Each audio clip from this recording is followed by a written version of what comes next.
과거에 장원급제하여 이름을 천하에 떨쳤습니다. 그러나 오직 삿갓과 죽장만을 친구 삼아 동가식 서가숙하며 떠돌다가 57세를 일기로 비운의 일생을 전라도 땅에서 마쳤습니다. 그가 바로 여러분이 잘 아시는 김삿갓 또는 봉이 김선달입니다. 김삿갓은 우리나라 역사상 가장 뛰어난 생활 시인이었고 욕망을 초월한 자연주의자였습니다. 그가 30여 년 나그네 인생을 살면서 남긴 시들은 모두 선미가 넘쳐나는 시들 뿐이어서 그를 김선달이라 부릅니다. 즉 선에 달통한 사람이라는 뜻입니다. 김삿갓이 허무하고 비정한 인간사를 스스로 벗어 던졌지만 그러나 그는 언제나 사람을 찾아다녔습니다. 사람이 싫어서 집을 뛰쳐나왔지만 사람을 떠나지 못하고 늘 사람 사는 곳만을 평생 찾아 헤매야 했습니다. 그가 산을 넘고 물을 건너 방황하면서도 늘 찾았던 것은 한 몸을 눕히고 먹여줄 사람 사는 인가였기 때문입니다. 그의 시 한 편을 소개합니다. 가을바람은 어디서 불어오기에 기러기 떼를 쓸쓸하게 날려 보낼까. 아침부터 나뭇잎 울리는 바람소리를 외로운 나그네가 먼저 듣노라. 해가 지고 있는데 마을이 보이지 않습니다. 고개를 넘고 넘었는데도 인가가 나타나지 않습니다. 사방이 어두워올수록 젖동새 우는 소리만이 구슬프게 들려오고 있습니다. 산속에서 길을 잃은 나그네가 밤이 깊도록 길을 찾지 못해 그저 발길을 닿는 대로 터덜거리며 걸어야 한다면 그 심신과 그 발걸음이 얼마나 흐트러지겠습니까? 여기가 얼마나 깊은 산골인지 어디로 가는지 알 수 없습니다. 호랑이 굴로 가고 있는지 벼랑으로 가고 있는지 알지 못합니다. 바로 그때 저 멀리 빨간 불빛이 하나 희미하게 보입니다. 숲속에서 어두운 사경을 헤매던 나그네가 불빛을 발견한 기쁨을 상상할 수 있겠습니까? 칠흑같이 어두운 밤 산속에서 길을 잃었는데 비치는 불빛은 길 잃은 나그네에게는 기적의 빛입니다. 혼돈과 어둠 속에 흐트러졌던 나그네의 발걸음은 불빛이 나오는 곳이 목적지가 되어 뛰어가게 만들 것입니다. 하나님을 떠난 인생은 어둠이 뒤덮인 산속, 맹수들이 울고 있는 산속을 헤매는 나그네와 같습니다. 인간 언론은 이 어둠 속에서 삶의 방향을 알지 못해 그 삶이 흐트러질 수밖에 없습니다. 그래서 사람에게는 진리의 빛이 필요합니다. 전기불도 필요하지만 진리의 빛이 필요합니다. 진리의 빛에 의해서만 인간은 참된 인생길을 갈 수 있기 때문입니다. 이런 면에서 진리이신 예수 그리스도를 구주로 믿는 그리스도인은 마태복음 5장에서 예수님께서 선언하신 것처럼 세상의 빛입니다.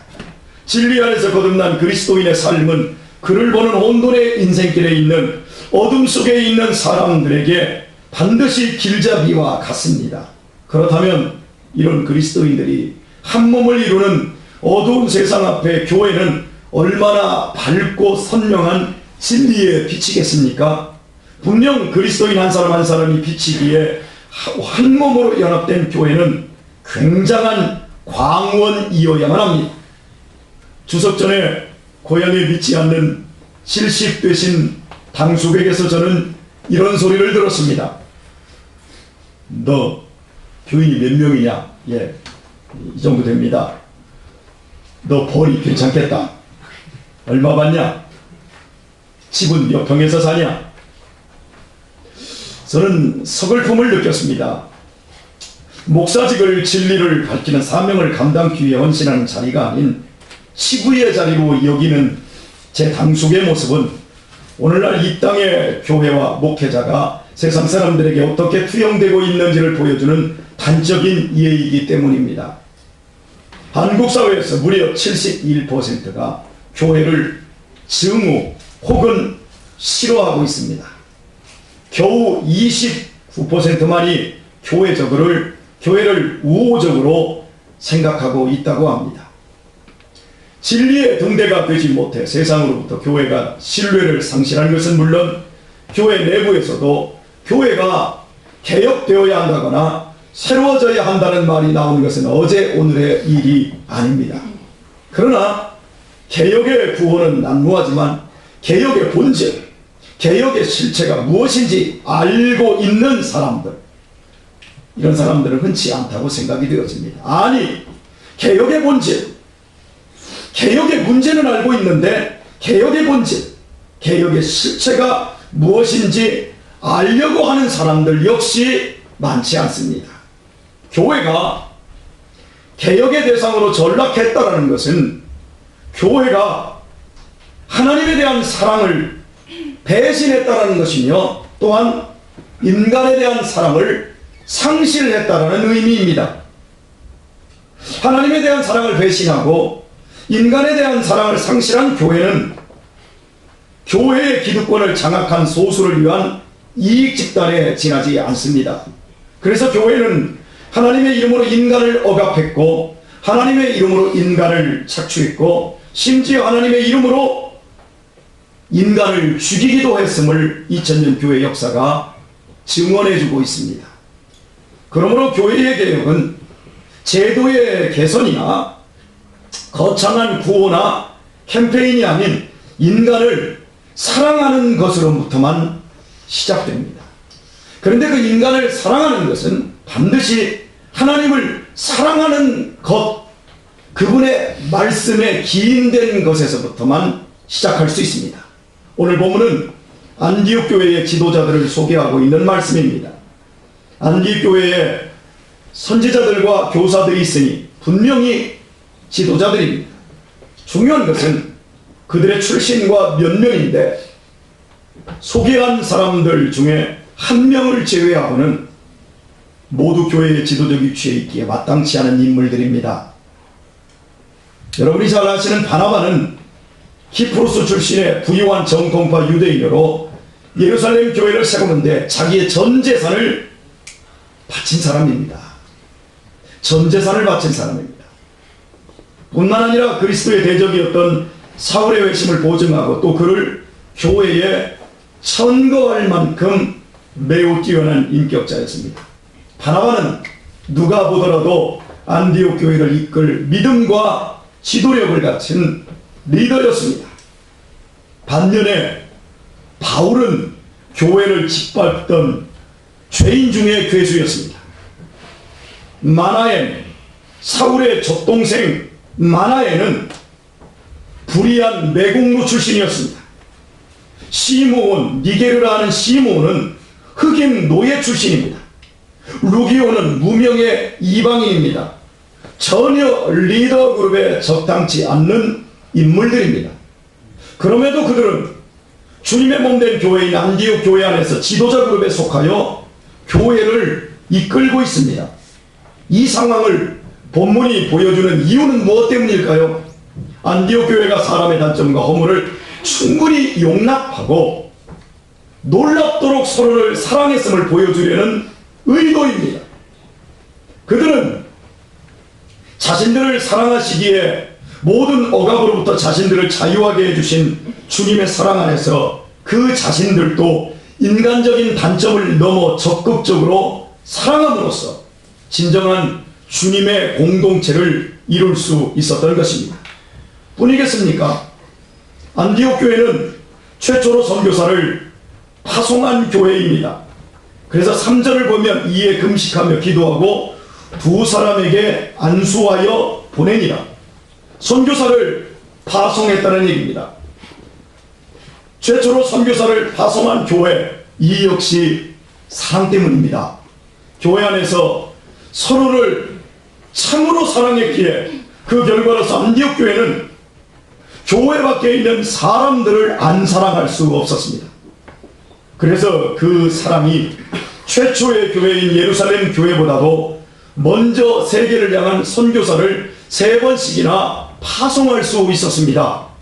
주님께서 진정한 사랑의 공동체인 안디옥 교회를 통로로 삼아 세상을 복음으로 비추심은 조금도 이상한 일이 아니었습니다. 사도 요한은 하나님의 속성이자 본질을 이렇게 설명했습니다. 하나님은 사랑이시라. 하나님의 사랑이 우리에게 어떻게 나타났습니까? 바울 사도는 로마 교회에 보내는 논문과 같은 편지 로마서에서 이렇게 말했습니다. 우리가 아직 죄인 되었을 때에 그리스도께서 우리를 위하여 죽으심으로 하나님께서 우리에게 대한 자기의 사랑을 확증하셨느니라. 확증하셨습니다. 사랑이신 당신의 속성과 본질을 우리에게로 향하였고, 그것을 당신의 외아들이 십자가에서 죽음으로 우리에 대한 당신의 사랑을 확증해내셨습니다. 하나님의 사랑은 독생자 아들을 십자가에서 버리시면서까지 인간을 사랑하신 것으로 증명되었습니다. 유대교 공동체의 핵심 멤버들이었던 바리새인들과 사두개인들과 제사장들은 자타가 인정하는 하나님의 사람들이었습니다. 하루아침에 이루어진 유대교가 아니었습니다.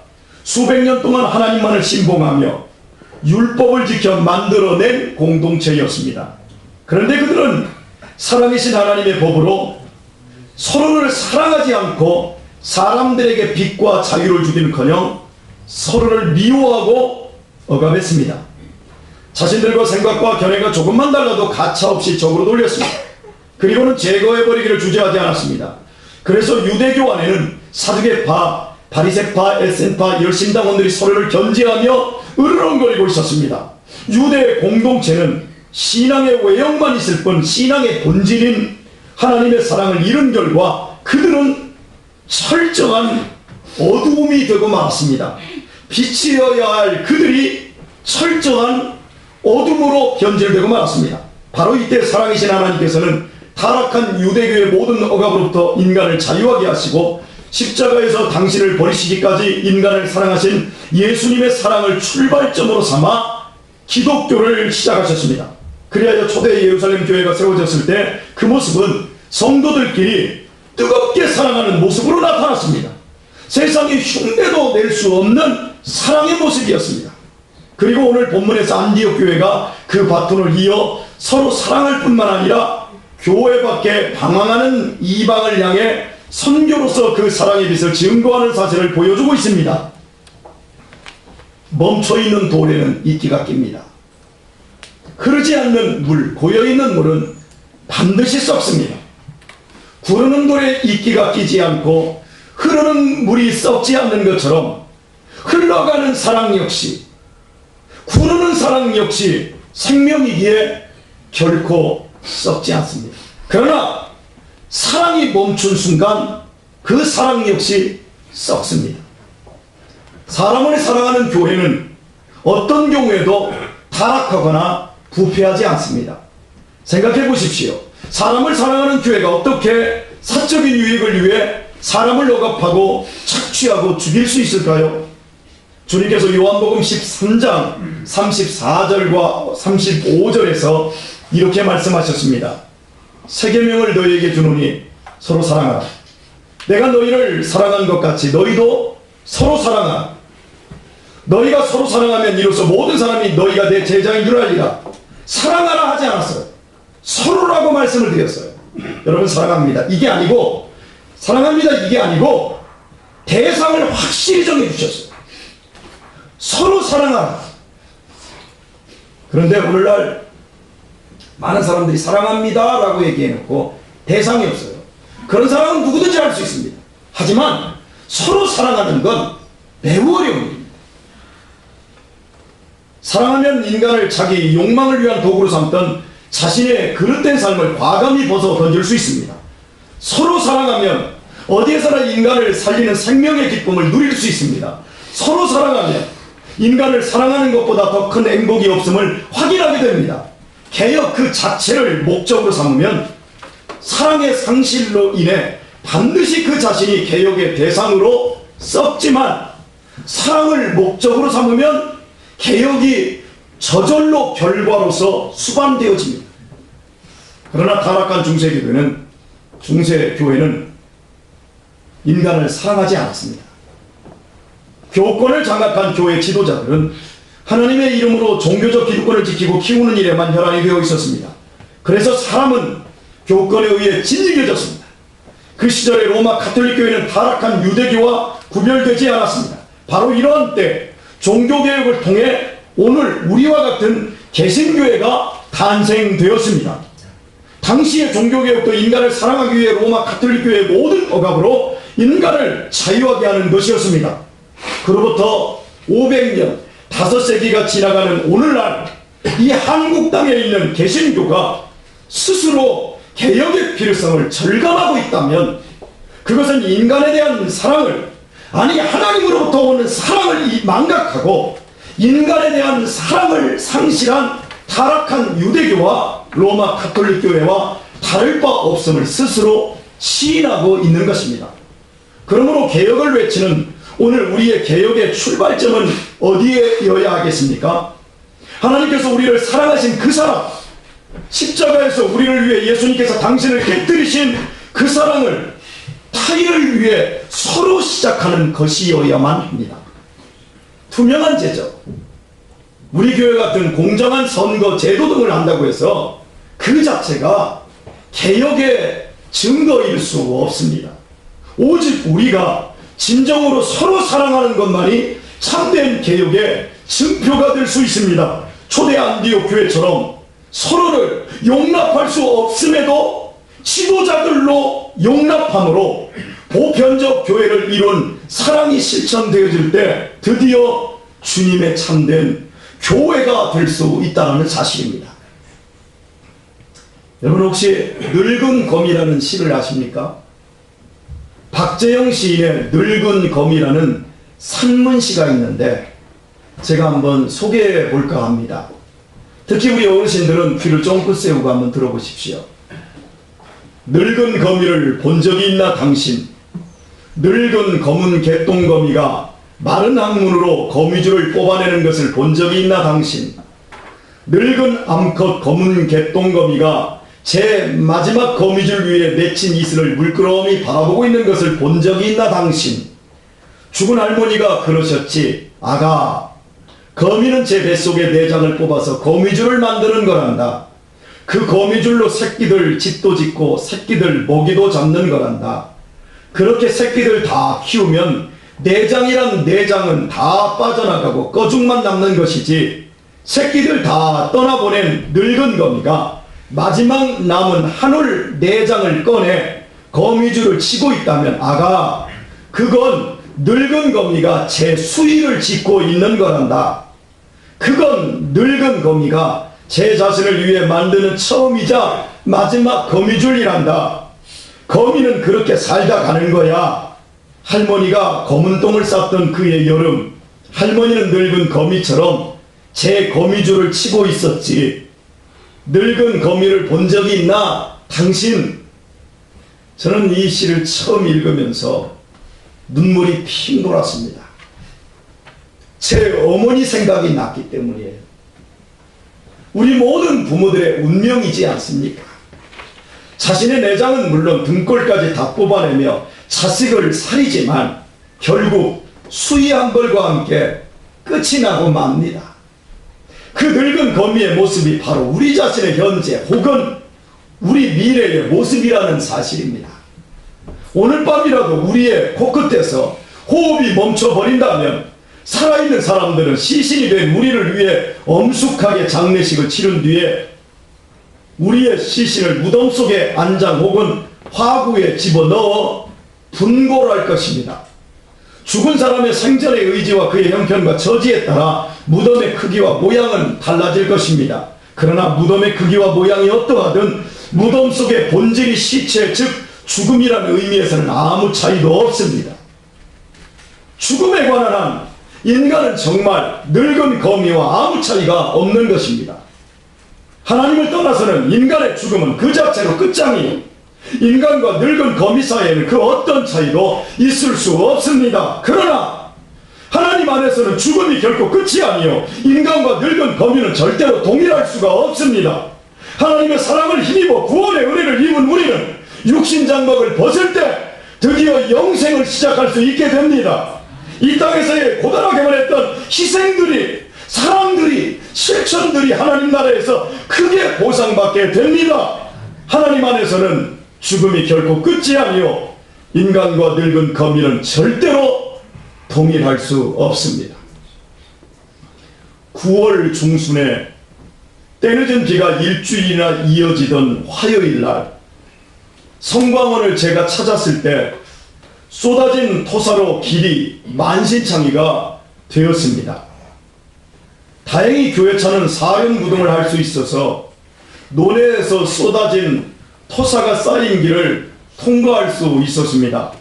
그 때문에 차바퀴는 진흙이 잔뜩 묻어 있었고 휠까지도 이 진흙이 잔뜩 묻어 있는 그 상태로 주차장에 주차한 채 제가 예배를 마치고 나왔더니 제 차 밑에서 어미 고양이를 중심으로 어린 새끼 고양이 3마리가 비를 피하고 있었습니다. 그런데 그중 새끼 고양이 1마리가 머리를 도리질하며 발로 자기 얼굴을 핥히고 있었습니다. 가까이 가서 보니 코잔등에 시꺼먼 거머리 1마리가 붙어 피를 빨아먹고 있는 것이었습니다. 흘러내린 토사에 섞여있던 거머리가 제 자동차 바퀴 어딘가에 묻어왔고 그것을 새끼 고양이가 어찌 하다 보니 코에 들러붙게 된 것이었습니다. 얼마나 피를 빨았는지 거머리는 배가 툭 튀어나와 있고 어린 고양이의 콧잔등은 얼마나 자신의 이 발톱으로 거머리를 띄기 위해서 핥혔는지 그 상처로 인해 피범벅이 되어 있었습니다. 제가 새끼 고양이를 끌어안고 겨우 거머리를 잡아떼자 이번에는 제 손에 찰싹하고 달라붙었습니다. 그 집요한 찰거머리를 제가 어찌했겠습니까? 여러분의 상상에 맡기겠습니다. 찰거머리 같은 인생들이 있습니다. 오직 자기 몸 하나 보신하고 가꾸는 것을 목표로 삼은 인생이 많습니다. 자신의 쾌락만을 위해 사랑하는 사람들의 모든 영양분을 흡혈귀처럼 빨아대는 것이 유행처럼 번져가고 있습니다. 그래서 세상이 이렇게 맛을 잊고 고통스럽습니다. 이 혼돈과 이 허무한 인생에서 우리는 어떻게 남은 생을 살아야겠습니까? 주님께서 우리에게 주신 계명은 오직 서로 사랑하라 밖에는 없습니다. 땅끝까지 이르러 내 증인이 되는 지상 명령 역시 사랑 없으면 실천할 수 없는 것이고 오직 사랑으로만 시작하고 사랑으로만 열매 맺을 수 있는 일입니다. 주님께서는 거머리 같았던 우리들을 위해 당신의 귀한 생명을 내어주심으로 우리에게 구원받는 사랑을 베풀어 주셨습니다.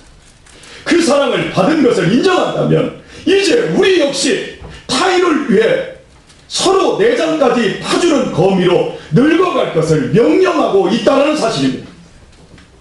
교회는 많지만 늙은 거미 같은 교회가 부족합니다. 부끄럽게도 은혜와 복을 혼자만 빨아들이는 거머리 같은 교인들이 많습니다. 그리하여 우리 한국교회는 진리의 빛을 비추지 못하며 안에서부터 개혁을 외치고 있는 것입니다. 그렇다면 우리 교회는 어떤 교회일까요? 오직 자기만을 사랑했던 유대교와 중세 로마 천주교회와 같지는 않습니까? 아니면 늙은 거미같이 서로를 용납하며 아낌없이 살아가는 안디옥 교회와 같은 것입니까? 교회의 특징은 그 교회를 이루는 목사와 성도들에 의해 결정되기에 그러므로 당연 우리는 우리 자신들에게 물어야 합니다. 나는 주님의 끝없는 사랑을 믿으면서 오직 나라의 유익과 행복을 위해 은혜와 복을 탐하는 거머리 같은 신자입니까? 아니면 내 내장까지 뽑아내어 길 잃고 파멸해가는 인생들을 사랑의 줄로 묶어 구원하는 늙은 거미 같은 신자입니까? 바울은 고린도전서 13장에서 이렇게 고백했습니다. 내가 사람의 방언과 천사의 말을 할지라도 사랑이 없으면 소리나는 구리와 울리는 꽹과리가 되고 내가 예언하는 능력이 있어 모든 비밀과 모든 지식을 알고 또 산을 옮길 만한 모든 믿음이 있을지라도 사랑이 없으면 내가 아무것도 아니요 내게 있는 모든 것으로 구제하고 또 내 몸을 불사르게 내줄지라도 사랑이 없으면 내게 아무 유익이 없느니라. 주 안에서 사랑하는 우리 교회 여러분, 나의 예배 생활과 나의 기도와 나의 찬송이 하나님 보시기에 꽹과리와 같은 소음이 되기를 원하십니까? 열심을 다해 하나님을 믿는다면서도 하나님 보시기에 자신이 아무것도 아니시기를 원하십니까? 자신에게 있는 모든 것으로 구제하고서도 하나님 앞에서 자신에게 아무 유익이 없기를 원하십니까? 그것은 우리가 원하는 바가 절대로 아니지 않습니까? 우리가 원하는 것은 언제 어디서나 주님의 참된 제자요, 내가 지금 죽어도 하나님의 자녀로 인정받고 칭찬받으며 천국 들어가는 것 아닙니까? 그렇다면 우리 모두 주님 안에서 서로 사랑하십시오. 주님께서 우리를 사랑하신 것처럼 우리도 서로 사랑하십시다. 이 사랑은 그냥 내가 사랑할 만한 사람을 사랑하는 것이 아니라, 존경할 만한 사람을 인정하는 것이 아니라, 이 사랑은 하나님이 죄인 되었을 때 우리를 사랑하신 그 사랑으로, 안디옥 교회가 행하였던 그 사랑으로, 꼴사나운 사람을 하나님의 사랑으로 인정해 주시는 겁니다. 그 사람이 자격이 안 되고 부족해도 비아냥거리기보다 칭찬해주는 적극적인 사랑인 겁니다. 교회 안에서 내 밥그릇 챙겨야 된다, 내 자리 챙기려고 혈안이 되지 마시고, 오히려 내 자리가 없더라도, 내 밥그릇이 없더라도 오히려 타인을 더 챙겨주기 위해 최선을 다하십시다. 그 사랑으로 우리의 불신 가족들을 사랑하고, 그 사랑으로 우리의 이웃들을 사랑하십시다. 결코 손해나지 않습니다.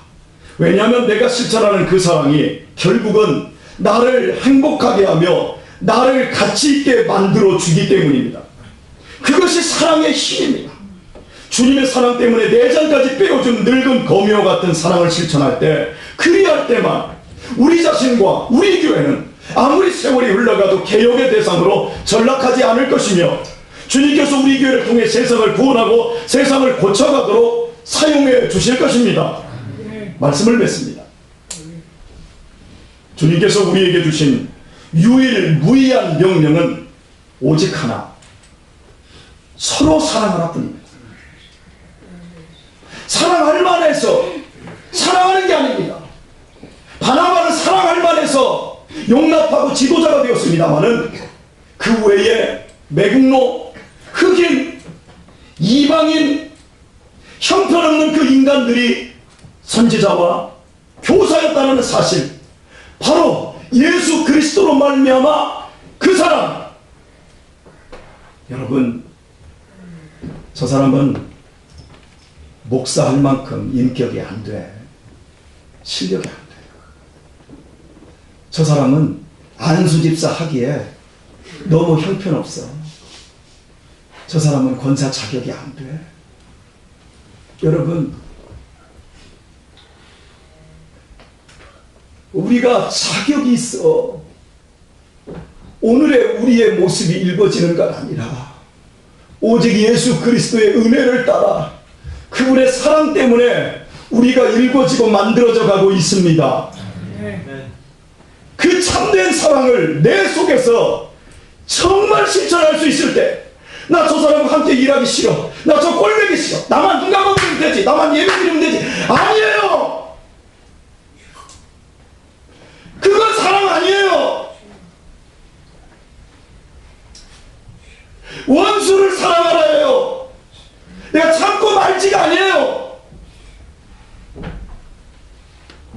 유일무이한 명령은 서로 사랑하라는 거, 여러분 그거 기억하십시오. 오늘 이 종교개혁 500주년에, 그리고 오늘 이 성찬 예식을 통해 주님께서 우리를 어떻게 사랑하셨나를 더 깊이 기억하시고, 우리도 그 사랑으로 서로를 사랑하기로 다짐하고 그렇게 실천하여 이 교회로부터 참된 개혁이 확산되기를 주의 이름으로 축원합니다.